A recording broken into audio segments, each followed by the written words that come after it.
Bureau. Land Management Bureau, all under the DANR. So ara, klaro kung makita nyo, Department of Agriculture and Natural Resources.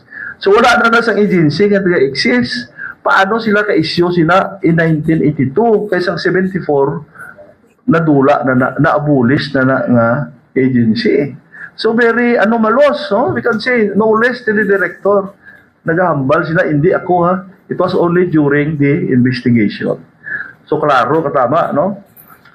Kag hindi lang ni kakatabo diri sa aton, even in other provinces. I think Boracay was also mentioned at the time. Ginpangwan man ni Digong, no? Ang katilingala pagid sini, lately, nakabaton ako sang letter address sa kay Barangay Captain Junalyn Probido, that in those areas may mga FLA pagid gali, no? So we call that fish fund lease agreement, no? Pwede naman pa po. Duwa ka FLA, fish fund lease agreements involving 60 hectares. So imagine 60 hectares in the same barangay. May fish fund dira nga 60 hectares. Oh. And it was issued by the Bureau of Fisheries and Aquatic Resources sometime in February 28, 2025. Very recent, wala pa 1 year, no? So, dua, involving 60 hectares. One is 25, the other one is 35, issued to GICO, Agri Aqua, and Land Ventures. Siguro kilala ni Kapairin, ni kay paano, do Chinese. A certain Tan, no? Joseph Tan. Ano, hindi Joseph Kong, oh, Joseph Tan na yan. So, 60 hectares na naman. Fish fund lease agreement. And if you visit Bitoon, makita mo dira nga may FLA dapo sa likod niya puro mangroves. Puro mangroves. You try to visit Bitoon, no? Kamo sa mga kampanya, kamo siguro nakita nyo ba na? And in a conversation with the fisher folks, na buhinan gidman ang ilang palangitan dira kay di ka not anymore enter those areas. Imagine 60 hectares plus 50 hectares, paano ka makapasulod na? So ang ilang araw yan, oh, kita mo, fish fund lease agreement. Hindi ng fish fund sinada na mangkot ko isang fish fund kuno da. Ang sa likod niya mangroves. If we allow them to operate, sigurado ko mag-establish sila sang dike o kahon para sa fish pond. Pang-utbon nila ang mangroves, maguba gid. Imagine 60 hectares. Di din kita mangita sang 60 hectares sa Bituon lang. Ano balaan ko lang daya, siguro basig dala nila dang bibot in Mila kag ang kalanaan ni Nine Dilaliana, oh. Di nga sa Bugoy, so din kaya ang boundary ta hasta pa na to sa before ang Sea Garden. Arat na ang boundary gid, no? So ano imuot ta sini?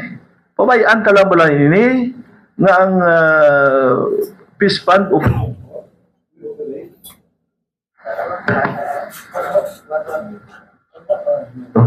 kag mag-utod dira sang mangroves which we are protecting.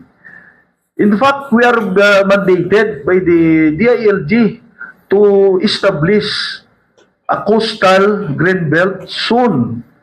Di wala ako nakita daw dira gid ang area sina siguro ang aton coastal green belt zones. Kay we have 20 kilometers of coastal involving 26 barangays. Pero ang manami gid mga mangroves ara dira. Maybe we can include some other barangays like Mulo Boulevard, pwede pa siguro. Sa mga makalumpang da, siguro hindi na pwede kay daw beaches na going to Santo Niño Norte, no? Anyway, we will also call for that committee hearing before we pass this ordinance as mandated to us by the DILG, no? Very recently lang, I think last October, we received copies of that, no? And I have already passed it on first reading. Yeah, no? So, I think we need to call the attention of the Bureau of Fisheries and also again the DENR for issuing this ECC or Environmental Compliance Certificate. And ang problema na kay hindi na nila pasudlon dira ang mga gapangisda nagkakapang panakop limango bla kay may ngalan na siyang ipa-open ta daw ipa-open ta no depende na sa inyo kung suportaron nyo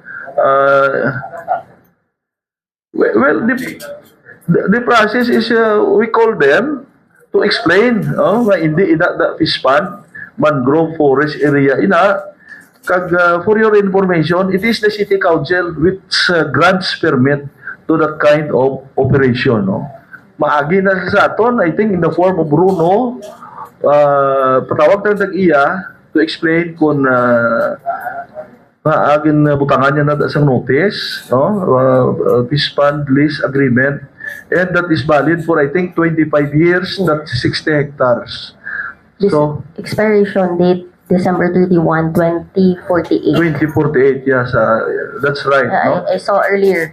So, for 25 years, once they start operating, kag I hope na wala pa sila ka-operate, pero wala pa sila ka-operate, pero hindi ka nakasulod na. No? Kaya ang sang una, palangabuyan sang kwandag, panakop sang alimango, balan nyo, bungalo na mo. No? So, as of now, they are restricted from entering that area. Yeah. So, I believe that, I think the Bureau of Fisheries and Aquatic Resources needs to explain this FLA, no? Siling ni Councilor Akap, for sure. But the word is Fish Pond Lease Agreement.